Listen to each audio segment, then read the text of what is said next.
ಸರ್ಕಾರಿ ಆಸ್ಪತ್ರೆಯಲ್ಲಿದ್ದ 24 ಲಕ್ಷಕ್ಕೂ ಹೆಚ್ಚು ಬೆಲೆ ಬಾಳುವ ಸ್ಕ್ಯಾನಿಂಗ್ ಮಿಷನ್ ಕಳ್ಳತನ ಸೇರಿದಂತೆ ಇನ್ನಿತರೆ ಲಕ್ಷಾಂತರ ಬೆಲೆ ಬಾಳುವ ವೆಂಟಿಲೇಟರ್, ಮಾನಿಟರ್ಗಳು ಮತ್ತು ಆಕ್ಸಿಜನ್ ಸಿಲಿಂಡರ್ಗಳು ಸರ್ಕಾರಿ ಆಸ್ಪತ್ರೆ ಆಡಳಿತ ವರ್ಗ, ಜಿಲ್ಲಾಡಳಿತ ಕಣ್ಣು ಮುಚ್ಚಿ ಕೂತಿರುವುದು ಸಾರ್ವಜನಿಕ ವಲಯದಲ್ಲಿ ಭಾರಿ ಚರ್ಚೆಗೆ ಗ್ರಾಸವಾಗಿದೆ. ತಾಲೂಕು ಸರ್ಕಾರಿ ಆಸ್ಪತ್ರೆಯಲ್ಲಿ ಬಡವರ ಅನುಕೂಲಕ್ಕಾಗಿದ್ದ ಸ್ಕ್ಯಾನಿಂಗ್ ಮಿಷನ್ ಕಳ್ಳತನವಾಗಿದ್ದು ಸಿಸಿಟಿವಿಯಲ್ಲಿ ಪತ್ತೆಯಾಗಿದೆ.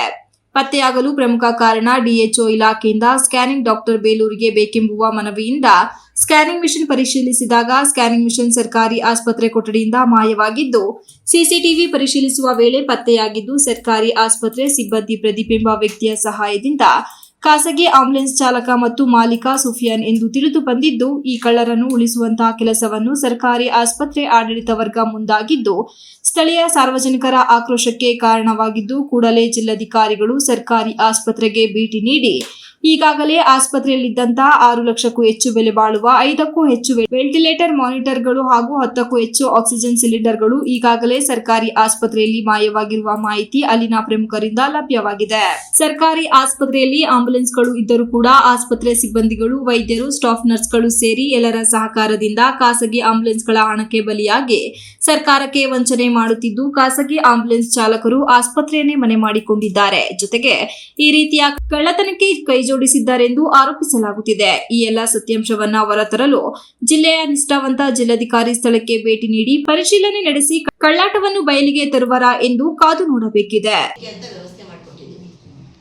ಸ್ಕ್ಯಾನಿಂಗ್ ಮಷಿನ್ ಅಲ್ಲಿದ್ರೆ ಅವ್ರು ಓಡಾಡೋದಲ್ಲ, ರಾತ್ರಿ ಎಲ್ಲ ಸರಿ ಆಗಲ್ಲ ಅಂದ್ಕೊಂಡು ನಾವೇನಂದ್ವಿ ಸ್ಕ್ಯಾನಿಂಗ್ ಮಷಿನ್ ನಾವು ತಗೊಂಡೋಗಿ ಅಲ್ಲಿ ಒಂದು ICU ಇದೆ, ICU ಅಲ್ಲಿ ಇಡ್ರಿ ಅಂತ ಹೇಳಿದ್ವಿ. ಅದು ಏನಾಗಿದೆ ಅಂದ್ರೆ ICU ಅಲ್ಲಿ ಇಡಕ್ ಹೋಗಿದ್ದಾನೆ, ಅದು ಬೀಗ ಇಲ್ಲ ಅನ್ಕೊಂಡು ಮತ್ತೆ ಎಲ್ಲರೂ ಇಡಕ್ಕಾಗಲ್ಲ ಅನ್ಕೊಂಡು ಅವ್ರ ಮನೆಗೆ ಹೋಗಿ ಅವ್ನು ಯಾವಾಗ ಇಟ್ಕೊಂಡಿದ್ದಾನಂತ ಅಲ್ಲ, ಅವ್ನು ಮೋಸ್ಟ್ಲಿ ಅವನು ಯಾವಾಗ ಇಟ್ಕೊಂಡಿದ್ದಾನಂತ ಗೊತ್ತಿಲ್ಲ. ಅವನು ಹೇಳಿದ್ರು ಇಲ್ಲ ಮೇಡಮ್, ನೀವು ಮೊನ್ನೆ ನೀವು ಹೇಳಿದಾಗ ನಾನು ತಂದೆ ಬೀಗ ಇರಲಿಲ್ಲ, ಸಂಜೆ 6 ಗಂಟೆಗೆ ಮತ್ತೆ ಆಮೇಲೆ ಅಲ್ಲಿ ತಗೊಂಡೋಗಿ ಇಟ್ಕೊಂಡು ಬೆಳಗ್ಗೆ ತರೋಣ ಅಂದ್ಕೊಂಡೆ ಮರ್ತೋಯ್ತು ನನಗೆ. ಹಂಗಾಗಿ ನಾನು ಒಂದು 5-6 ದಿವಸ ಆಯ್ತು, ನನಗೆ ತಪ್ಪಾಯ್ತು, ಮನೆಗೆ ಹೋಗಿ ಇಟ್ಕೊಂಡಿರೋದು ವಾಪಸ್ ತಂದು ಕೊಡೋಕ್ಕಾಗಿಲ್ಲ ಅಂತ ಅವ್ನು ಹೇಳಿದ್ವಿ ಅಷ್ಟೇ.